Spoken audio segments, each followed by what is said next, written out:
যুব বন্ধুরা, পার্থ যে দুঃখের কথা বলে শুরু করলো যে অনেক বেশি ছেলে মেয়ে আসা উচিত ছিল, কেন তারা বেশি সংখ্যায় আসেনি। এই দুঃখটা শুধু পার্থর নয়, এটা আমারও একটা বড় দুঃখের জায়গা। এবং এত বছর ধরে যে বিবেকানন্দ চর্চা করে বেড়াচ্ছি, এক সময় ভাবতে শুরু করি যে কেন এটা হয়। ভাবতে ভাবতে দেখি যে বিবেকানন্দের প্রতি যে উদাসীনতা, তার একটা ঐতিহাসিক কারণ আছে। সে ঐতিহাসিক কারণ হচ্ছে, প্রথমে ইংরেজরা এবং পরে আমাদের দেশের সমাজপতিরা আমাদের বিবেকানন্দ চর্চা করতে দেননি। পলাশির যুদ্ধ থেকে শুরু করে ভারতের স্বাধীনতা পর্যন্ত এই যে 190 বছরের ইতিহাস, এই ইতিহাসে সাহেবরা তিনজন মানুষকে ভয় পেয়েছিলেন: রামকৃষ্ণ, বিবেকানন্দ এবং সুভাষ বোস। আর কাউকে ভয় পাননি, কারণ সাহেবরা জানতেন যে বাকিদের পরিবর্তন করে নেওয়া যাবে। কিন্তু স্বামীজিকে কেন ভয় পেতেন? স্বামীজি যখন শিকাগো বক্তৃতা দিয়েছিলেন, আমরা প্রথমেই মনে রাখবো যে এটা কোনো ব্যক্তির সাফল্য নয়, সমগ্র ভারতবর্ষ জেগে উঠেছিল। অরবিন্দ ঘোষ 1893 সালে ইংল্যান্ড থেকে বরোদা রাজার জরিপ বিভাগে যোগ দেন এবং অরবিন্দ লিখেছিলেন যে বিবেকানন্দের যে সাফল্য, সেটি দু হাতে তিনি পৃথিবীরকে ধরে রইলেন এবং ভারতবর্ষে জেগে উঠল, সেটি আত্মসমর্পণের জন্য নয়, নিজের যে বৈশিষ্ট্যগুলি আছে সেইগুলো সকলের সামনে তুলে ধরার জন্য। Going fourth of Vivekananda, marked out by the master as the heroic soul, destined to take the universe in his two hands and change it, was the first visible sign that India is awake not only to survive but to conquer. এই যে ভারতবর্ষ জেগে উঠল, এই যে ভারতবর্ষের কথা সারা পৃথিবীর মানুষ শুনল, সেটি সাহেবদের ভিত কাঁপিয়ে দিয়েছিল। স্বামীজির আগে যারা বিদেশে গিয়েছিলেন বা স্বামীজির পরে যারা বিদেশে যান, তারা সকলেই নিজেদের উদ্দেশ্য সিদ্ধির জন্য গিয়েছিলেন। মহাত্মা রামমোহন রায় গিয়েছিলেন মুঘল সম্রাটের দরবার করতে, দ্বারকানাথ ঠাকুর গিয়েছিলেন নিজের ব্যবসা বাণিজ্য বাড়াতে, সত্যেন্দ্রনাথ ঠাকুর, রমেশচন্দ্র দত্ত, অরবিন্দ ঘোষ এবং সুভাষ বোস তার একটি পরীক্ষায় পাশ করে চাকরি পাওয়ার জন্য বিদেশে গিয়েছিলেন। অরবিন্দ থাকতেন বিদেশে, রমেশচন্দ্র দত্ত, সত্যেন্দ্রনাথ ঠাকুর, এদের কথা বললাম, ডব্লিউ.সি. ব্যানার্জি, দাদাভাই নৌরজি, তারাও গিয়েছিলেন ব্যারিস্টার হতে। বিবেকানন্দ গিয়েছিলেন ভারতবর্ষের কথা পৃথিবীতে প্রচার করতে, কারণ বিবেকানন্দর মনে হয়েছিল যে ভারতবর্ষের কথা যদি পৃথিবীতে প্রচার করা না যায়, তাহলে পৃথিবীর এই জড়বাদী সভ্যতা থেকে মানুষের কোনো মুক্তি নেই। জড়বাদী সভ্যতা আমাদের এইভাবে আকর্ষণ করে, যদি আমাদের ভিতর থেকে পরিবর্তন না ঘটে, তাহলে আমাদের বাঁচা সম্ভব না। শিকাগো বক্তৃতার শেষ বক্তৃতা স্বামীজি বলেছিলেন, আগামী দিনে সব ধর্মের ওপর শত বাধা সত্ত্বেও লেখা হবে, বিবাদ নয় সহায়তা, বিনাশ নয় পরস্পরের ভাবগ্রহণ, মতবিরোধ নয় ঐকতান ও শান্তি। কিন্তু আমরা সেটিকে পালন করতে পারলাম না। দ্বিতীয় বিশ্ব মহাযুদ্ধ যখন শেষ হয়, যখন সারা পৃথিবী হাইড্রোজেন বোমার কিভাবে পৃথিবীকে ধ্বংস করতে পারে সেটি দেখে, তখন দুজন শ্রেষ্ঠ পণ্ডিত, আলবার্ট আইনস্টাইন এবং বার্ট্রান্ড রাসেল, তারা পৃথিবীর সব রাষ্ট্রনায়কের কাছে একটি চিঠি পাঠান। একে বলা হয় রাসেল আইনস্টাইন ডিক্লারেশন। এবং সেখানে তারা লেখেন যে আমাদের প্রত্যেকের ভেতরে একজন শিল্পী আছেন, সেই শিল্পীকে বাইরে বের করে আনো, যাতে সেই শিল্পী শান্তির কথা বলতে পারে। এবং বলেছিলেন যে আমরা মানুষের চেতনার উপর নির্ভর করি, এবং সেই চেতনাটা যদি না বাড়ানো যায়, তাহলে পৃথিবীর বিপদ কাটবে না। আমাদের দুর্ভাগ্য এই, যেহেতু আমরা বিবেকানন্দকে অনুসরণ করলাম না, তাই ভারতবর্ষ যেখানে পৌঁছানোর কথা ছিল সেখানে পৌঁছতে পারল না। স্বামীজি প্রথমবার যখন বিদেশ থেকে ফেরেন, তখন দুটি বক্তৃতা খুব গুরুত্বপূর্ণ দিয়েছিলেন। তিনটি বক্তৃতা। একটি বক্তৃতা দিয়েছিলেন মাদ্রাজে, সেখানে বলেছিলেন আগামী 50 বছর দেশমাতা তোমার একমাত্র আরাধ্যা দেবী দেবী হন, বাকি সব অকেজো দেবতা এখন ফেলে রাখলেও চলবে, সব দেবতা ঘুমাচ্ছেন, একটি দেবতা জেগে আছেন, তিনি তোমার স্বদেশ, তার কান এবং হাত সর্বত্র বিস্তৃত।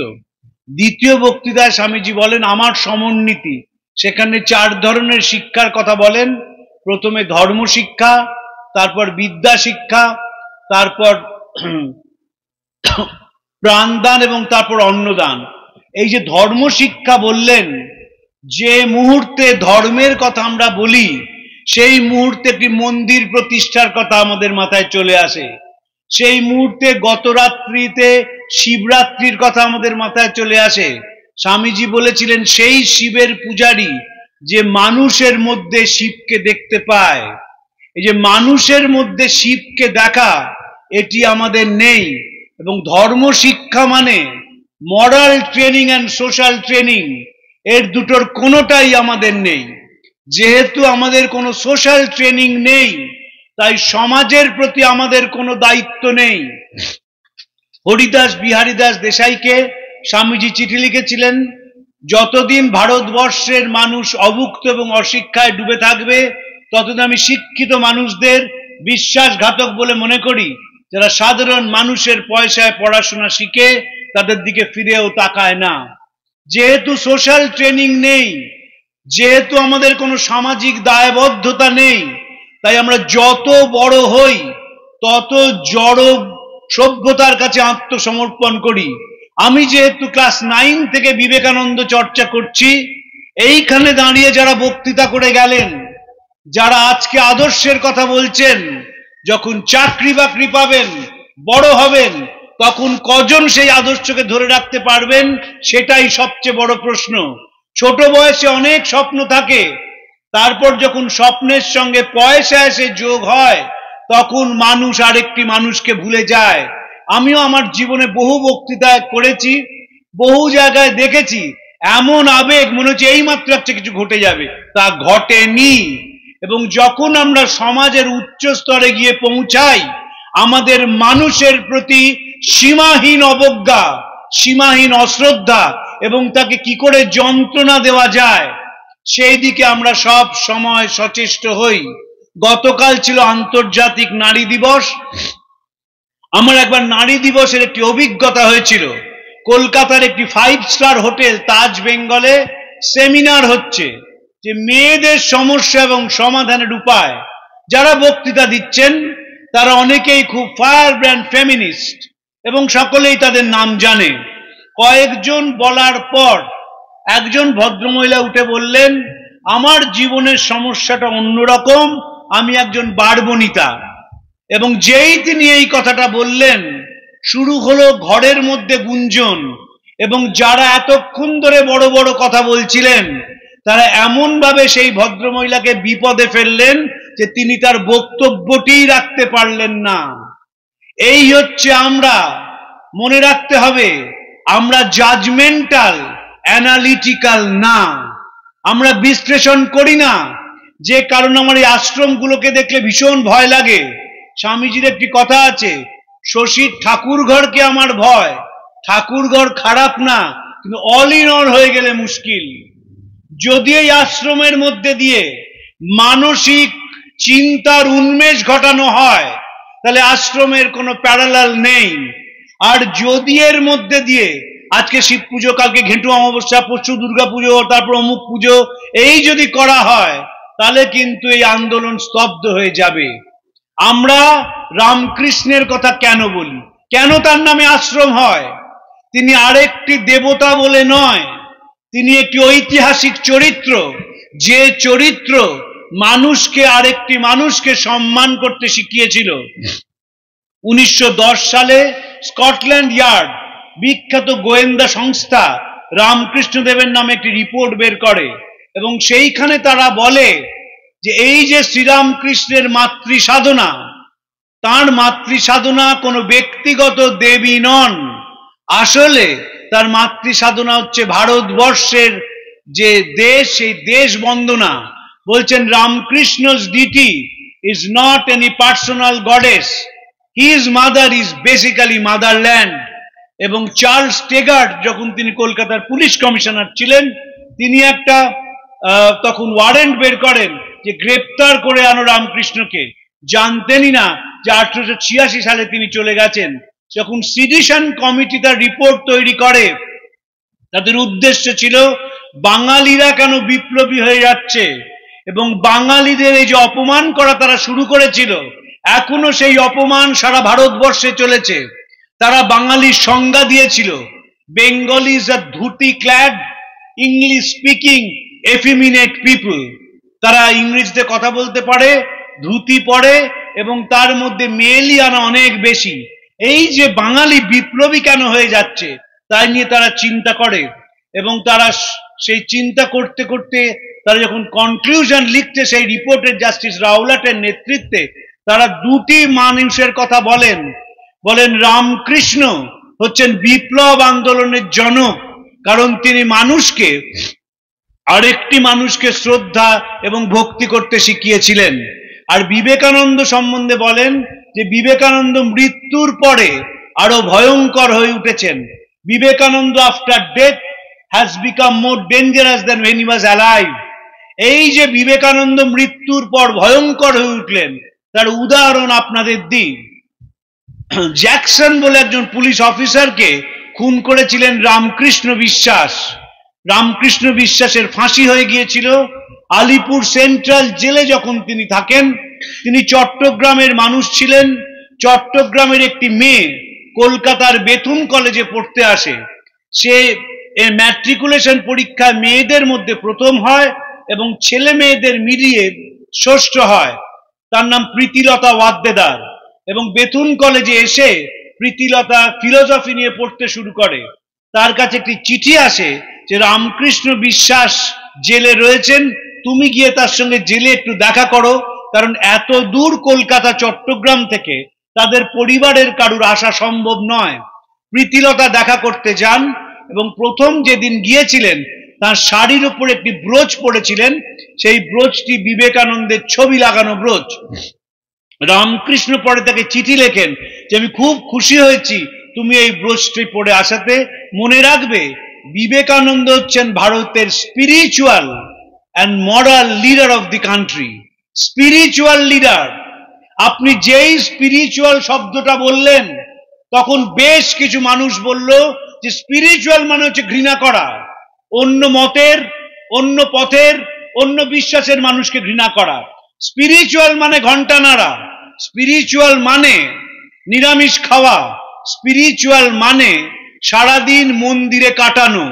স্বামীজি যখন ইংল্যান্ডে আছেন, স্বামীজির মধ্যম ভ্রাতা মহেন্দ্রনাথ লিখছেন, তারা স্বামীজি একদিন খাওয়ার পরে বিরক্ত হলেন, বলেন কংগ্রেস কি ঘাউড়ের মতো করছে, সব ফ্রি কান্ট্রিতে ফ্রি ডিক্লেয়ার করে তারা সে ডিক্লারেশন পাঠাক, ব্রিটিশ পুলিশ গুলি চালাক, আমার গায়ে সে বুলেট লাগুক, আমি যদি মারা যাই তাহলে আমেরিকানরা জেগে উঠবে, এরা বুঝবে কার গায়ে হাত দিয়েছি।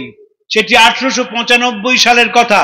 1901 সালে বেঙ্গল ভলেন্টিয়ার্সের হেমচন্দ্র ঘোষ তার কয়েকজন বন্ধুকে নিয়ে স্বামীজির সঙ্গে দেখা করতে যান ঢাকায়। হেমচন্দ্র স্বামীজিকে জিজ্ঞেস করেন যে কিভাবে ব্রহ্মচর্য পালন করব ইত্যাদি। স্বামীজি উত্তরে বলেন, পরাধীন জাতের মাতৃ শ্রাদ্ধের কোনো অধিকার নেই। আগে যে লুঠেরারা তোর মাকে অত্যাচার করছে তাকে দেশ থেকে বিদায় কর, ব্রিটিশ পুলিশ গুলি চালাক, দেশে রক্ত গঙ্গা বয়ে যাক, আর তার প্রথম বুলেটটা এসে লাগুক আমার বুকে। এই যে সাধারণ মানুষের জন্য দরদ, এটি জীবনের সবচেয়ে বড় শিক্ষা যেটি আমাদের নেই। আমরা যে শিক্ষার মধ্যে দিয়ে বড় হই সেটি মনে রাখতে হবে লর্ড মেকলের শিক্ষা। তিনি ইংল্যান্ড থেকে এসেছিলেন, তিনি ভারতবর্ষকে দেখলেন এমন একটা দেশ যেখানে তিনি কোনো চোর খুঁজে পাননি। তাই তিনি বললেন এদের নৈতিকতাকে ভাঙতে হবে, আমরা এমন একটা শিক্ষা ব্যবস্থা চালু করব তাতে যে মানুষ তৈরি হবে তারা আমাদের সঙ্গে যাদের উপর আমরা অত্যাচার চালাই তাদের যোগসূত্রের কাজ করবে, তারা দেখতে হবে ভারতীয়দের মতন, চিন্তায় চেতনায় কথায় বার্তায় হবে ইংরেজ। এবং সুপারিশ করলেন সংস্কৃত শিক্ষার প্রতিষ্ঠান এবং আরবি শিক্ষার প্রতিষ্ঠান যেন বন্ধ করে দেওয়া হয়। তারপর চার্লস উড তার উডস ডেসপ্যাচে বললেন, আমাদের কাজ হচ্ছে ক্লার্ক লাইক এডুকেশন, আমরা ক্লার্ক তৈরি করতে চাই। শুভব্রত ক্লার্ক, আমিও ক্লার্ক, অন্য কিছু নই, এটি মনে রাখবেন। যত সমাজের ওপরের দিকে যাবেন, যত সফল মানুষ দেখবেন, মনে রাখবেন ভারতবর্ষে তারা ক্লার্ক, ক্লার্ক ছাড়া কিচ্ছু না। মঞ্চেই হোক, মঞ্চের বাইরেই হোক, 1% মানুষ আছেন যাদের পরের জন্য চোখের জল ভিজে যায়, চোখের পাতা ভিজে যায়, পরের জন্য চোখ দিয়ে জল পড়ে। আমি অনেক মানুষকে দেখেছি যারা মঞ্চে বসে গরম গরম কথা বলেন, তারা যখন সাধারণ মানুষের মধ্যে যান তখন বলেন ফ্যানটা কেন চলছে না, গাড়িটায় কেন এসি নেই, কেন ভালো জায়গায় রাখা হলো না, কারণ ভেতরে সেই ভোগটা যায় না। এবং যেহেতু ভারতবর্ষের বিপুল জনসংখ্যা, এই জনসংখ্যাকে কাজে লাগানোর জন্য পাশ্চাত্যের জড়বাদী সভ্যতা ভারতবর্ষটাকে সফট টার্গেট হিসেবে বেছে নিয়েছে এবং ভারতবর্ষের চিন্তায় চেতনার মধ্যে দিয়ে সেই জড়বাদকেই সমর্থন করা হচ্ছে। দেখবেন যখন দক্ষিণ থেকে আপনার বারুইপুরে আসি, যেসব বিরাট বিরাট হাউসিং কমপ্লেক্স তৈরি হচ্ছে, সেই হাউসিং কমপ্লেক্সে পর্যাপ্ত জায়গা আছে, প্রচুর তরুণ তরুণী থাকবে, কিন্তু সেখানে কেউ কোনো ইনিশিয়েটিভ নেবে না যাতে এই ছেলে মেয়েগুলোর মরাল ট্রেনিং হয়। ফলে কি হবে, তারা যখন বড় হবে তারা ভেজিটেবলের মতো বাঁচবে। এই যে আইআইটি এবং অন্যান্য যে কম্পিটিটিভ পরীক্ষার ট্রেনিং সেন্টার হচ্ছে কোটায়, 1 বছরে 40 জন আত্মহত্যা করেছে। কেন আত্মহত্যা করলো? পিয়ার প্রেসারের জন্যে, মা বাবার প্রেসারের জন্যে। আমরা কি করলাম? আমরা সিলেবাসটা কমালাম না, ফ্যানে একটা স্প্রিং লাগিয়ে দিলাম যাতে ফ্যান থেকে ঝুললে স্প্রিংটা নেমে আসে, আত্মহত্যা না করা যায়। যে আত্মহত্যা করবে বলে ঠিক করেছে সে ছাদে উঠে লাফিয়ে আত্মহত্যা করবে, আমরা সেটাকে অ্যাড্রেস করলাম না। এত যে ছেলে মেয়ে তাদের মুখগুলো উজ্জ্বল নয় কেন? কারণ সারা দিন তাদের মধ্যে নানা প্যাঁচ খেলে চলেছে। সীমাহীন প্রেসার বাবা মার, ভালো রেজাল্ট করতে হবে, বড় চাকরি পেতে হবে। কেউ ছেলে মেয়েদের শেখায় না যে তোমাকে ভালো মানুষ হতে হবে। যখন ভালো মানুষ ভালো চাকরি করে, যখন ভালো মানুষ রাজনীতি করে, যখন ভালো মানুষ ডাক্তার হয়, ভালো মানুষ ইঞ্জিনিয়ার হয়, ভালো মানুষ সাংবাদিক হয়, তখন সমাজটা পাল্টে যায়। বিবেকানন্দ সেই চেষ্টাটি করে গিয়েছিলেন যে মানুষটাকে ভালো হতে হবে, মানুষ চাই রামচন্দ্র, আর সব হয়ে যাবে। সৎ, চরিত্রবান, হৃদয়বান, প্রেমিক, উদার মানুষ। সেই মানুষ আমরা পেলাম না, কারণ সাহেবরা তো ক্লার্ক করতে চেয়েছে, ক্লার্ক হয়েছি আমরা, মনোযোগ দিয়ে ক্লার্ক হয়েছি। আমি বিভিন্ন কোম্পানির সিইওদের সঙ্গে কথা বলেছি, কথা বললে মনে হয় স্বামীজির ভাষায় যেন ঠান্দিদির মুখে গল্প শুনছি, কিচ্ছু জানে না। কারণ মেশেনি তো কোনোদিন মানুষের সঙ্গে। আপনাকে তো মিশতে হবে, প্রকৃতিটা কেমন জানতে হবে, গ্রামের দিকে যেতে হবে, সেখানে পুকুরে হাঁস খেলে বেড়াচ্ছে, মাছ খেলছে, মাছরাঙা মাছ ধরছে, গাছে পরিবর্তন হচ্ছে ঋতুর সঙ্গে সঙ্গে। যদি বিশ্ব চরাচরকে না বোঝেন, যদি বিশ্ব প্রকৃতিকে না বোঝেন, তাহলে অন্তর প্রকৃতিকে বোঝা সম্ভব নয়। এবং সেখানে যে মানুষটা বাস করে সে এক স্বার্থপর কুচক্রী মানুষ, যে অপরকে আঘাত দিয়ে আনন্দ পায়, তারপর এক সময় নিজেই ক্লান্ত হয়ে যায়। একজন বিখ্যাত জার্মান ফিলোসফার নিৎসে বলেছিলেন, after you have shed all your burdens you become a burden to yourself. যখন নিজের বোঝা চলে যায় তখন নিজেই নিজের কাছে বোঝা। আমি বয়স্ক মানুষদের কথা বলছি না, একটি তরুণ তরুণীকে জিজ্ঞেস করুন কেমন আছেন, সে শুরুই করবে না দিয়ে। এখন নানা রকম অসুখে পড়েছি, কম বয়সে ডায়াবেটিস হয়েছে, ব্লাড সুগার হয়েছে, ইউরিক অ্যাসিড গন্ডগোল করছে, পটাশিয়াম সোডিয়ামের ঝামেলা হচ্ছে ইত্যাদি। মানে নিজের যন্ত্রণার কথা শুধু লোককে বলা।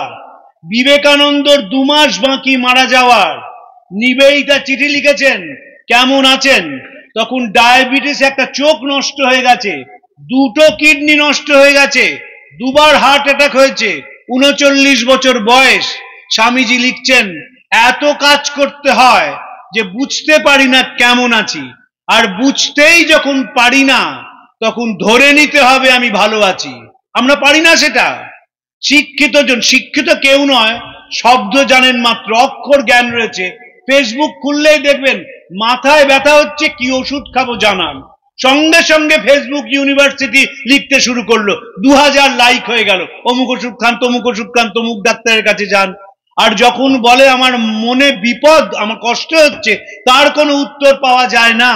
একজন বিখ্যাত ডাক্তারবাবু আমাকে বলেছিলেন, কারুর যদি হার্টের অসুখ হয় তাহলে শুধুমাত্র ওষুধ খেলে কিচ্ছু লাভ হবে না, হার্টের অসুখ যদি হয় তাহলে জনরাজ্যে হারিয়ে যেতে হবে।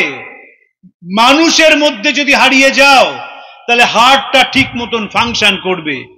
ভারতবর্ষের ঋষি দেখেছিলেন যে তুমি একা বাঁচতে চাইবে না, বাঁচতে পারবে না, আর সেই দেশেই গান হলো আমাকে আমার মতো বাঁচতে যাও, এবং সবাই মোবাইলে সেটাকে রিংটোন করে ফেললো। কতখানি লজ্জার, কতখানি ঘৃণার, কতখানি দুঃখের, আমাদের সেই বোধটাই তো নেই। কারণ আমরা তো দুপে জীব। করোনার লোরেন্স, বিখ্যাত অ্যানথ্রোপোলজিস্ট, তিনি বলেছিলেন, at last I have discovered the missing links between animals and civilized men. It is we. আমরা তো তাই, দুপে জীব, বড় বড় বাড়ি, চওড়া চওড়া রাস্তা, দামি দামি গাড়ি, পরের যন্ত্রণা অনুভব করতে পারি না। 1896 সাল স্বামীজি গেছেন ইউরোপের লেক লুসার্নে, এবং সেইখানে পল ডয়েসান তার সঙ্গী। পল ডয়েসান বিখ্যাত ইন্ডোলজিস্ট, তিনি বিবেকানন্দকে খুব ভালোবাসতেন, বিবেকানন্দ সংস্কৃতে কথা বলেন বলে। খবর পেলেন মাইসোরের মহারাজা, তিনি তার বাড়ির কয়েকটি ঘর খুলে দিয়েছেন অর্থনৈতিকভাবে অনগ্রসর ছেলেমেয়েরা সেখানে পড়বে বলে। তাকে চিঠি লিখলেন স্বামীজি, জীবন কয়েকদিনের, জীবনের চাকচিক্য কয়েকদিনের, সেই বেঁচে থাকে যে পরের জন্য বেঁচে থাকে, বাকিরা মৃত প্রেত তুল্য। তারপর বললেন, রাজা, আপনার জন্য প্রতিদিন ঈশ্বরের কাছে প্রার্থনা করি, দারিদ্র ও অশিক্ষায় নিমজ্জিত লক্ষ লক্ষ মানুষের জন্য আপনার মন যেন গভীরভাবে অনুভব করে। সরলা দেবী চৌধুরানী, তিনি ভারতী পত্রিকার সম্পাদিকা ছিলেন, রবীন্দ্রনাথের ভাগ্নী। তাকে স্বামীজি দার্জিলিং থেকে চিঠি লিখেছিলেন এপ্রিল মাসের 1897 সালে, যদি কেউ এই হতশ্রী, লুপ্ত ভাগ্য, পরপদ দলিত, চিরবুভুক্ষিত ও কলহশীল ভারতবাসীকে প্রাণের সহিত ভালোবাসে, তবে ভারতবর্ষ আবার জাগিবে। যবে শত শত নরনারী নিজ ভোগ সুখেচ্ছা ত্যাগ করিয়া দারিদ্র এবং অশিক্ষায় নিমজ্জিত স্বদেশীয় মানুষের উন্নতি কামনা করিবে, তবে ভারতবর্ষ আবার জাগিবে। একটা মোবাইল ফোন পেলাম না বলে 2022-23-এ 40 জন শিশুই বলবো, আমাদের তুলনায় তারা শিশুই আত্মহত্যা করলো। একটা মোবাইল ফোন বাড়ি থেকে দেয়নি। বাবা ঘরামির কাজ করেন, মা বাড়ি বাড়ি গিয়ে কাজ করেন, সেই মোবাইলটা তার দরকার কারণ পাশের বন্ধু একটা দামি মোবাইল কিনেছে। এই বোধ যতদিন না যাবে আমাদের কোনো মনে শান্তি নেই। তাহলে শান্তির উপায়টা কি? বিবেকানন্দ কি বলছেন? বিবেকানন্দ বলছেন তিনি আসছেন যারা তাঁর সেবা করবে, না তাঁর সেবা নয়, গরিব গুরব কীট পতঙ্গ পর্যন্ত তাদের মধ্যে তিনি আসবেন। তাদের বুকে মহাশক্তি মহামায়া বসবেন, মুখে সরস্বতী বসবেন। আর যারা নাস্তিক, অবিশ্বাসী, নরাধম, বিলাসী, তারা আমাদের ঘরে কি করছে? তারা এই বেলা ভালোই ভালোই চলে যাক। স্বামীজি নাস্তিকতার একটা সংজ্ঞা দিয়েছিলেন, সেই নাস্তিক যে নিজেকে বিশ্বাস করে না। বলছেন প্রাচীন ধর্ম বলতো সে নাস্তিক যে ঈশ্বরে বিশ্বাস করে না, আর নতুন ধর্ম বলে সে নাস্তিক যে নিজেকে বিশ্বাস করে না। নিজেকে বিশ্বাস রাখো, এইটি হচ্ছে বিবেকানন্দের প্রথম শিক্ষা। তুমি নিজেকে বিশ্বাস করতে শেখো। আমরা নিজেকে বিশ্বাস করি না, জ্যোতিষীকে বিশ্বাস করি। তাই কাঁড়ি কাঁড়ি আংটি আমাদের দুটো হাতে। যারা এখানটা শেষ হয়ে গেছে 10টা আঙুল, তারা এইখানে পড়েন, এবং এইখানে এমন ভাবে আংটি তাবিজ পড়েন যেন সেটাই আনন্দ এনে দেবে, সেটাই প্রতিষ্ঠা এনে দেবে। অনেকে আবার অনুষ্ঠানে গেলে আংটিগুলোর মুখটা ঘুরিয়ে রাখেন যেন কি আংটি পড়েছেন বুঝতে না পারেন। আমি একটা অনুষ্ঠানে গিয়েছিলাম, আমার পাশে একজন ভদ্রলোক এসেছিলেন যিনি বিবেকানন্দের কথা বলেন। আর বাবা এতগুলো আংটি পড়েছেন, পোকরাজ পড়েছেন, চুনি পড়েছেন, পান্না পড়েছেন, রুবি পড়েছেন, সবই তো পড়ে ফেলেছেন, বাকি কি রইল?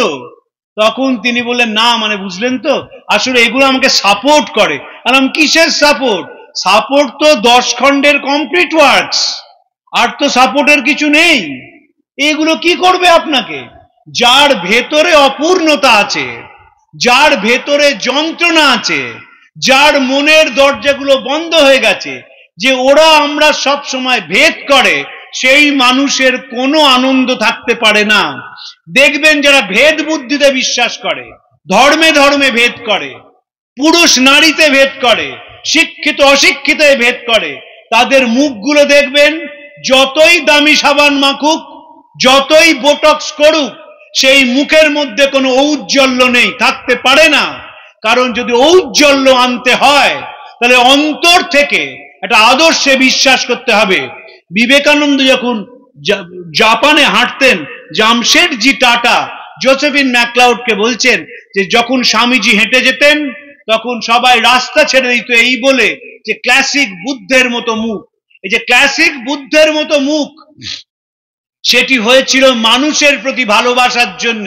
একজন বডি ল্যাঙ্গুয়েজ সাইকোলজিস্ট লিখেছেন, বিবেকানন্দ যখন বরানগর মঠ ছাড়েন তখন তিনি একরকম, তারপর ভারত ভ্রমণ করেন, দেখেন রক্তার্ত এবং অশ্রুময় ভারতবর্ষকে, ভারতবর্ষের দুর্ভাগ্য তাড়িত, যন্ত্রণা ক্লিষ্ট সেই মানুষদের সঙ্গে তার মানসিক সংযুক্তিকরণ হয়। এবং তারপর যখন তিনি গিয়ে শিকাগো ধর্ম মহাসভায় দাঁড়ান, তখন অন্য যেন একটি মানুষ, মহেন্দ্রনাথ স্বামীজির মধ্যম ভ্রাতা, তিনি স্বামীজিকে দেখলেন ইংল্যান্ডে দুটি রাস্তার মাঝখানে, ইন্টারসেকশন অফ রোডস, সেইখানে তিনি বলছেন, পরনে কালো পোশাক পরেছেন, মাথায় কালো রঙের টুপি, এমন করে তাকিয়ে আছেন, চিনতেই পারছি না, মনে হচ্ছে বারবার এর সঙ্গে আমি একসঙ্গে থাকতাম, এর সঙ্গে স্কুলে যেতাম, একসঙ্গে খেতাম, রাতে পাশাপাশি শুয়ে ঘুমাতাম, এ তো নতুন মানুষ। এই যে ব্যক্তিত্বের পরিবর্তন হয়। স্বামী যখন শিকাগো বক্তৃতা থেকে নেমে আসেন তখন অ্যানি বেসান্ট লিখেছিলেন, শিকাগোর ঘন আবহাওয়ার মধ্যে জ্বলন্ত ভারতীয় সূর্য, সন্ন্যাসী তিনি, কিন্তু প্রথম দর্শনের সন্ন্যাসীর চেয়ে সৈনিক বলে বেশি মনে হয়।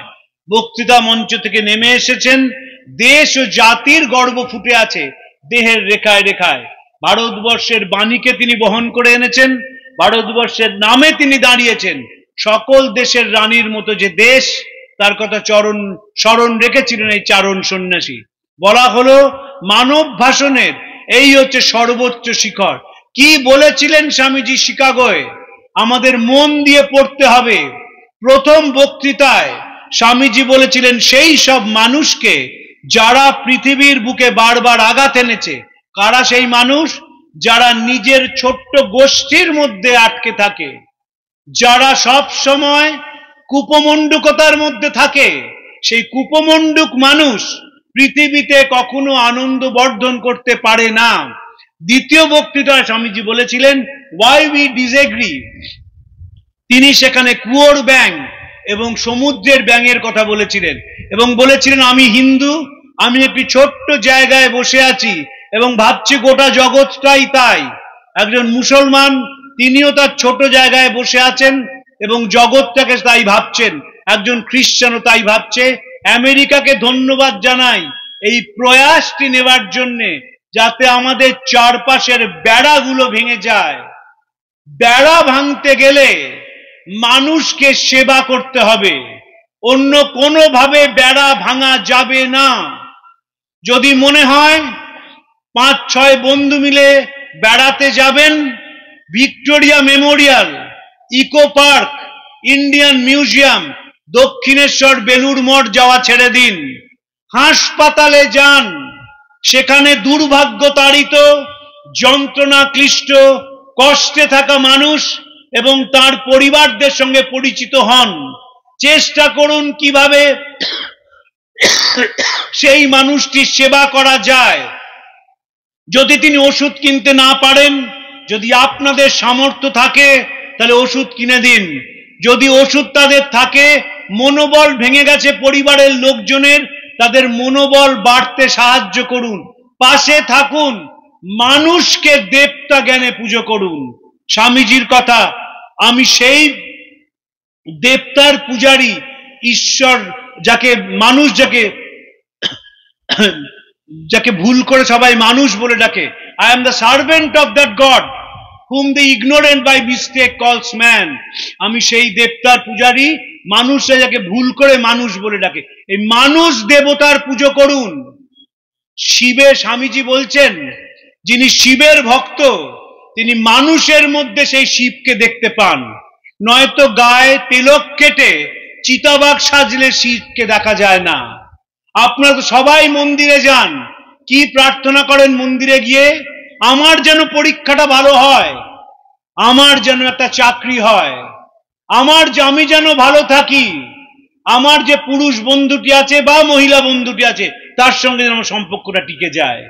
এই প্রার্থনার বাইরে মানুষের জন্য প্রার্থনা, মানুষের জন্য কান্না, মানুষের জন্য চিন্তা ভাবনা সেটি আসে না বলেই আমাদের এত চাকচিক্যের মধ্যে, এত বৈভবের মধ্যে আসলে আমাদের কোনো আনন্দ নেই। কিন্তু একটা বিষয় সুখের, যে এখনকার যে ছেলে মেয়ে তাদের প্রতি আমার অগাধ বিশ্বাস। আমি যেহেতু হাতে কলমে কাজ করি, আমি যেহেতু প্রতিদিন ছেলে মেয়েদের মধ্যে আমার দিন কাটে, আমি দেখেছি এত সুন্দর ছেলে মেয়ে আমাদের দেশে কোনো কালে হয়নি। ধরুন একটি ছেলে বা মেয়ে, তারা পুজো করতে জানে না, তাদের তো দোষ নয়। ফ্ল্যাট বাড়িতে থাকে, সেখানে শাঁখ বাজে না, ফ্ল্যাট বাড়িতে তুলসী মণ্ডপ নেই, যে পুজো করবে সেই পুজোর কালচারের সঙ্গে কোনো যোগ নেই, তাই জন্য তারা এইরকম। কিন্তু সারা পৃথিবীতে একটি নতুন দল তৈরি হচ্ছে, তারা বলছে আমরা SBNR, spiritual but not religious. আমি প্রাতিষ্ঠানিক ধর্ম মানি না, কিন্তু আধ্যাত্মিকতায় বিশ্বাস করি। মানুষ যখন বিপদে পড়ে আমি তার পাশে গিয়ে দাঁড়াই, যাতে সে বিপদ থেকে বেরিয়ে আসে সেই চেষ্টা করি। ধরুন যখন কোভিড হয়েছিল 2 বছর, খুব বিপদে পড়েছিলেন যারা বয়স্ক মানুষ, যারা জানেন না কি করে খাবার আসবে, জানেন না ওষুধ কি করে আসবে, আর বিপদে পড়েছিল পথ সারমেয়রা। তাদের জলের যোগান বন্ধ হয়ে গেল, খাবার যোগান বন্ধ হয়ে গেল। এবং যদি এখনকার তরুণ তরুণীরা এগিয়ে না আসতো, কলকাতা শহর পথ কুকুরের মৃতদেহে ভরে যেত, একটিও কুকুর মারা গেল না। আমার একটি ব্যক্তিগত অভিজ্ঞতার কথা বলি। একদিন সকালে গেছি, দেখি 2টি ছেলে মেয়ে এক ট্রাফিক সার্জেন্টের সঙ্গে বালিগঞ্জ লেকে তুমুল তর্ক করছেন। তারা বলছেন লেকটাকে সকালে 5 মিনিট আর বিকেলে 5 মিনিটের জন্য খুলে দিতে হবে। সার্জেন্ট বলছেন আমাদের তো নিয়ম নেই খোলার, খুলতে পারবো না। আমি তখন গিয়ে জিজ্ঞেস করলাম আপনারা কেন এত চাপ দিচ্ছেন? তখন ছেলে মেয়েটি বলল, এই লেকের মধ্যে 2টি পথ সারমেয় আছে যাদের কিডনির অসুখ আছে, যদি তাদের ওষুধ দেওয়া না যায় তবে তারা মারা যাবে। তাই সকালে 5 মিনিট এবং বিকেলে 5 মিনিট লেকটি খোলার অনুমতি চাইছি। খুলে দেওয়ার ব্যবস্থা করা হয়েছিল, এই পথ সারমেয় বেঁচে যায়। কোনো কালে এই ভালোবাসা আমাদের ছিল না। যখন দেশ স্বাধীন হলো তখন কালো সাহেবরা দেশটার রাজা হয়ে বসলেন। সেই কালো সাহেবরা আমাদের শেখালেন আমার সন্তান যেন থাকে দুধে ভাতে। পাড়ায় বাবা মা বলতে শুরু করলেন, পাশের পাড়ার দাদাকে দেখেছিস, ড্যাং ড্যাং করে আমেরিকায় চলে গেল, ওই রকম হতে হবে। আমরা সেটাকে অনুকরণ করলাম, ভুলে গেলাম বাবা মাকে, ভুলে গেলাম সমাজকে, ভুলে গেলাম এদেশের মানুষকে, এবং পরানুকরণের মধ্যে ডুবে গেলাম। এই যে পরানুকরণ, সেটা আমাদের একটা মহা বিপদের কারণ হয়ে দাঁড়ালো। 2024 সালে স্বাধীনতার 76 বছর পরে এখনকার ছেলে মেয়েদের যদি জন্মদিন বাড়িতে পালন না করা হয়, যদি কেকের মধ্যে একটা সেই তুবড়ি না ফুটে ওঠে, তাহলে ততক্ষণ তার জাত উঠল না।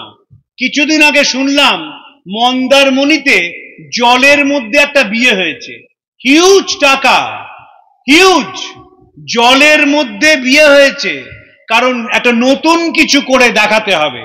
গতকাল এক ভদ্রমহিলার ইন্টারভিউ দেখছিলাম ইউটিউবে। মাদ্রাজে একজন ভদ্রমহিলা এসেছেন, তিনি বিয়ের শাড়ি পরিয়ে দেন, 2 লাখ টাকা নেন, 2 লক্ষ টাকা শাড়ি পরানোর জন্য। এই যে পরিবর্তন, এটাকেই আমরা ভ্যালু দিচ্ছি না। আপনি গিয়ে বলেন বাড়ির বাবা বা মাকে, জানো আজকে একটা অন্ধকে রাস্তা পার করিয়ে দিলাম, এটি ছোট বাচ্চা 3 দিন খেতে পায়নি, আমরা সবাই মিলে সেই বাচ্চাটাকে খাওয়ালাম। গুরুজনরা বলবেন কদিন খাওয়াবি? আরে একদিন তো খাওয়ালাম, এই একদিনই তো কেউ খাওয়ালো না, একদিনই তো কেউ ভালোবাসলো না, একদিনই তো কেউ গায়ের ময়লা পরিষ্কার করে দিল না। বাবা মা বলবেন, শিক্ষকরা বলবেন তোমার পরীক্ষা চলে আসছে, এখন আর এসবের মধ্যে যেও না। সুভাষ বোস, তার বিয়ে পরীক্ষা আসছে, ওই রকম দামি ছাত্র দিলীপ কুমার রায় লিখছেন, তখন বসন্ত একটি ভয়ঙ্কর ব্যাধি। সুভাষচন্দ্র কলাবাগান বস্তিতে গিয়ে যাদের বসন্ত তাদের সেবা করছেন, পাশে বই রয়েছে, তারা যখন একটু স্বস্তির নিঃশ্বাস ফেলে ঘুমাচ্ছেন, তখন সুভাষচন্দ্র বই পড়ছেন, তারপর তারা জেগে উঠলে বই বন্ধ করে তাদের সেবা করছেন। পারবেন করতে? যদি পারেন বিবেকানন্দের নাম বলবেন, না হলে তো এটা থিয়েটার। বছরে একটা দিন একটা কালেকটিভ স্টুপিডিটি হচ্ছে। আমরা সবাই এলাম, প্রসাদ পাবো, চলে যাব, আর যাওয়ার সময় বলবো বিরাট একটা কাজ করেছি জানিস, আজকে যুব সম্মেলনে ছিলাম। কোনো দরকার নেই। দরকার হচ্ছে হৃদয়ের উষ্ণতা।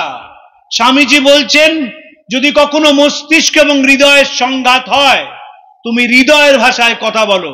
If this a conflict between head and your heart, appeal to your heart. সেটা আমাদের শূন্য হয়ে গেছে। সেখানে গিজগিজ করছে না স্বার্থপর মানুষ, সেখানে গিজগিজ করছে না গুজগুজে ভাবের মানুষ, সেখানে গিজগিজ করছে না সমাজের বিশ্ব সমালোচক।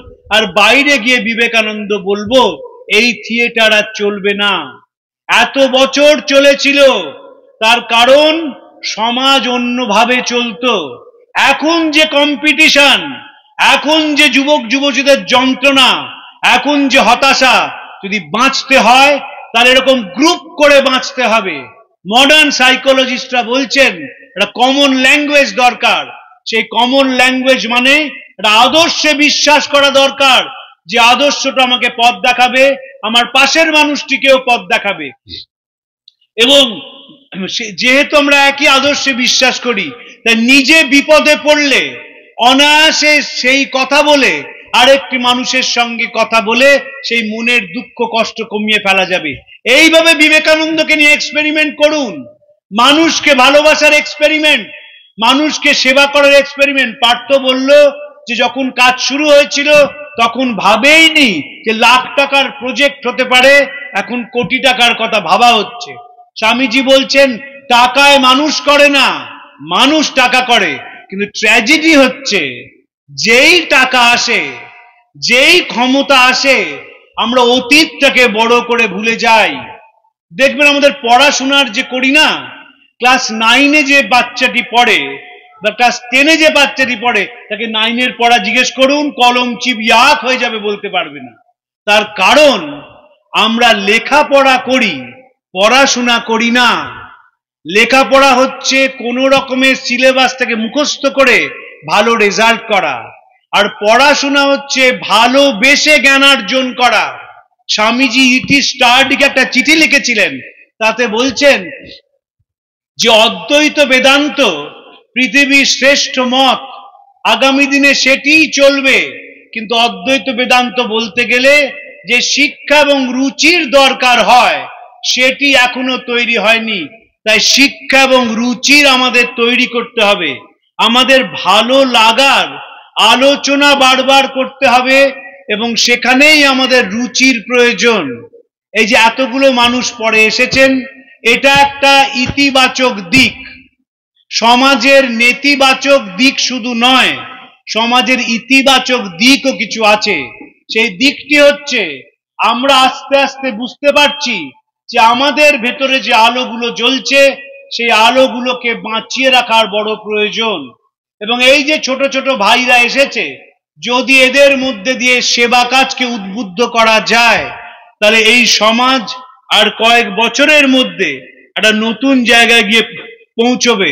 স্বামীজিকে প্রশ্ন করা হয়েছিল যে আপনি ভারতবর্ষে কোনো বক্তৃতা দেন না কেন?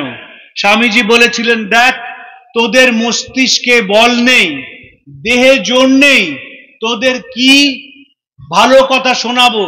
পাশ্চাত্যের মানুষ ভোগ করেছে, তাই তারা এখন বেদান্তর দিকে যাচ্ছে। আগে কিছুটা ভোগ করতে শেখ, তারপর বেদান্ত বুঝতে পারবি। এখন আমরা কিছুটা ভোগ করতে শিখেছি। আমাদের জামা কাপড়, ঠাট বাট, চেহারা, আমাদের জীবনযাত্রা সবের মধ্যে চাকচিক্য এসেছে। এখন উচিত হচ্ছে একটা আদর্শের সঙ্গে নিজেকে যুক্ত করে ফেলা এবং স্বামীজির সেই বিখ্যাত কথা প্রতিদিন জপ করা। পড়েছ পিতৃদেব ভব, মাতৃদেব ভব, আমি বলি দরিদ্র দেব ভব, মূর্খ দেব ভব। দরিদ্র, মূর্খ, অজ্ঞান, কাতর এরাই তোমাদের দেবতা হন, এদের সেবাই পরম ধর্ম জানবে। আমরা যখন পোশাক পরে স্কুলে যাই, দেখানোর জন্য আমি কত বড় শিক্ষা প্রতিষ্ঠানে পড়ি, আমার কি কখনো যে বাচ্চাটা রাস্তার পাশে নারকেল কুল বিক্রি করছে তার দিকে নজর যায়? যে ভদ্রলোক অটো চালাচ্ছেন তাকে কখনো জিজ্ঞেস করি, কাকু তুমি কেমন আছো? যে ছোট বাচ্চাটা শ্রমিকের কাজ করছে তাকে কখনো জিজ্ঞেস করি, ভাই কেমন আছো? যেহেতু জিজ্ঞেস করি না, তো শিক্ষার কোনো মূল্য নেই, কোনো মূল্য নেই, ইটস মিনিংলেস। আমরা সেই মিনিংলেস শিক্ষার মধ্যে দিন কাটাই। এর পরিবর্তন দরকার। বিবেকানন্দকে ঘরে ঘরে পৌঁছে দিতে হবে এবং বিবেকানন্দের যে কথা, মানুষকে ভালোবাসো, পড়েছ পিতৃদেব ভব, মাতৃদেব ভব, আমি বলি দরিদ্র দেব ভব, মূর্খ দেব ভব। দরিদ্র, মূর্খ, অজ্ঞান, কাতর এরাই তোমার দেবতা হন, এদের সেবাই পরম ধর্ম জানবে। যদি একবার এদের দিকে মন চলে যায়, আমি যেখানেই থাকি না কেন, আমি যদি পরীক্ষায় খুব ভালো রেজাল্ট করি, আমি যদি আইএএস হই, যখন আমি এসডিও হিসেবে যোগ দেব, দেখব মানুষের বাইরে আমি কিছু ভাবতে পারছি না। আমি যখন ডিস্ট্রিক্ট ম্যাজিস্ট্রেট হব, আমি যখন প্রিন্সিপাল সেক্রেটারি হব, আমি যখন অ্যাডিশনাল চিফ সেক্রেটারি হব, তখন মানুষের বাদ দিয়ে আমার কোনো অস্তিত্ব থাকবে না। আমি যদি ডাক্তার হই, তাহলে আমি সেই ডাক্তার হব যে সব সময় রোগীকে নারায়ণ ভাববে। সেই চশমখোর ডাক্তার নয় যে ডাক্তার সরকারি হাসপাতালে 3টে অবধি বিনা পয়সায় দেখবে আর সন্ধ্যেবেলায় নার্সিংহোমে গিয়ে আখ মারাইয়ের মতো রোগীকে পেষণ করবে। সেই ডাক্তার হবে না, হৃদয়বান ডাক্তার হবে। যখন কোন ইঞ্জিনিয়ারকে আমরা পাবো, দেখবো মানুষ ইঞ্জিনিয়ার, গঙ্গা মাটির সঙ্গে সিমেন্ট মেশাচ্ছে না, তখনই তো নতুন ভারতবর্ষ। সেই এক্সপেরিমেন্ট স্বামীজি করতে বলেছেন। শিক্ষার কথা বলছেন আর রুচির কথা বলছেন। প্রত্যেকটি ছেলে মেয়েকে সপ্তাহে একদিন করে ভালো কথা শোনাতে হবে। মানুষ কোথায় কোথায় ভালো কাজ করছে, কোথায় সেবার মধ্যে দিয়ে, কোথায় ত্যাগের মধ্যে দিয়ে নিজের জীবনের একটা মাত্রা খুঁজে পেয়েছে, ছোট বয়স থেকে যদি শেখানো যায়, তাহলে ছেলেমেয়েরা সমাজের অ্যাসেট হয়ে উঠতে পারে। আমি বিশ্বাস করি আস্তে আস্তে ভারতবর্ষের যে জাগরণ হচ্ছে, সেই তরুণ তরুণীরা যখন বড় হবে, তখন দেখব তারা অত্যন্ত উজ্জ্বল মনের মানুষ হয়েছে। লেখাপড়া কি শিখলো, কত বড় চাকরি করলো, সেটি বড় কথা নয়। সে কি কাঁদতে পারলো পরের একজনের জন্য? যদি সত্যজিৎ রায়ের মহানগর দেখে থাকেন, দেখবেন সেখানে একটি অ্যাংলো ইন্ডিয়ান মেয়ে চাকরি চলে গিয়েছিল বলে মাধবী চক্রবর্তী চাকরি ছেড়ে দেন। কেন দেন? কারণ মেয়েটিকে অপমান করা হয়েছিল বলে। সেই বোধ যেন আমাদের আসে, আমার পাশের ছেলে বা মেয়েটি সে বাড়িতে খেয়ে এসেছে না আসেনি, তার বাড়িতে কোনো যন্ত্রণা আছে কিনা, তার ভাই বা বোন কোনো অসুখে পড়েছে কিনা, বাবা মা কেমন আছেন, এটা তো বেসিক ডিউটি আমাদের জানা। এটা জানবো না আর চোখে দেখে নেবো ঘড়িটা কি মডেলের, জুতোটা কি মডেলের, মোবাইলে কতগুলো ক্যামেরা আছে, এটা কোনো শিক্ষার লক্ষণ নয়। স্বামীজি বলেছিলেন রামব্রহ্ম সান্যালকে, যিনি আলিপুর পশুশালার প্রথম ভারতীয় আধিকারিক, যে শিক্ষা মানে ভেতর থেকে পরিবর্তন। ডারউইনের সার্ভাইভাল অফ দ্য ফিটেস্ট, সেই বেঁচে থাকবে যে শারীরিকভাবে বলযুক্ত নয়, যে মানসিকভাবে যত সূক্ষ্ম সেই বেঁচে থাকবে। সভ্যতা যখন সূক্ষ্ম থেকে সূক্ষ্মতর হবে তখনই সভ্যতার উন্নতি লাভ করে। আমরা সেই দিকে প্রতিদিন যাচ্ছি। ৭৬% ভারতীয় জনসংখ্যার যুবকরা হবে আর কয়েক বছরের মধ্যে। প্রশ্ন উঠবে, সেই যুবকেরা সমাজ পরিবর্তনে অংশগ্রহণ করবে নাকি সমাজকে নিজের অর্থনৈতিক এটিএম হিসেবে ব্যবহার করবে? যে আমি ভাই জ্ঞান অর্জন করেছি, আমার সামনে একটা লোক এসেছে যে ক্যান্সারে ভুগছে, আমার ৫,০০০ টাকার ওষুধেও তাকে নিরাময় করা যায় বা একটু স্বস্তি দেওয়া যায়, আমি ৫০,০০০ টাকার ওষুধ দেবো, কারণ ও আমার কাছে এটিএম। আমি সবাইকে বলি, দেখো বাবা, পুজোর আগে ডাক্তার বাবুদের কাছে যেও না, বেড়াতে যেতে হবে, অতএব তোমাকে ব্যবহার করবে যন্ত্রের মতন।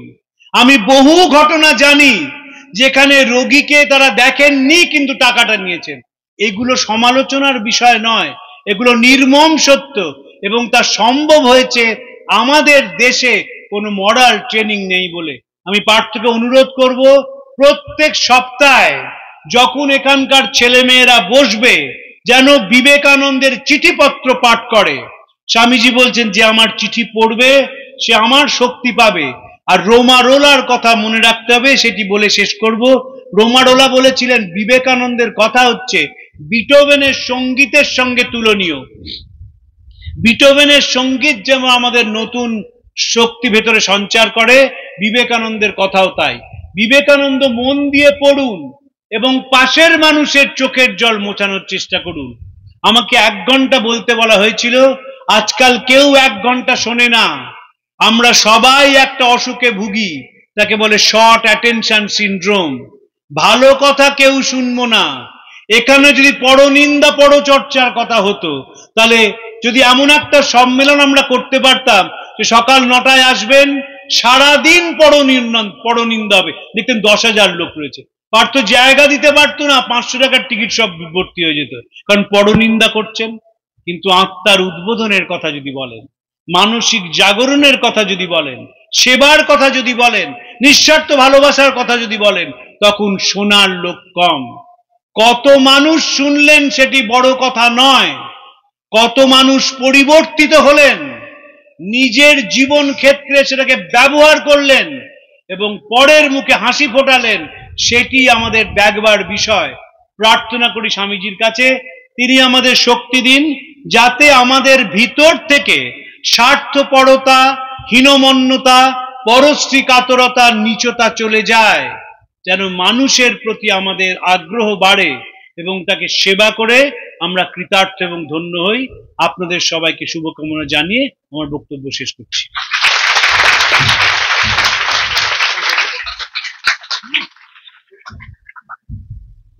স্যারকে অনেক ধন্যবাদ। স্যারের বলার পরে আমাদের আর কিছুই বলার থাকে না।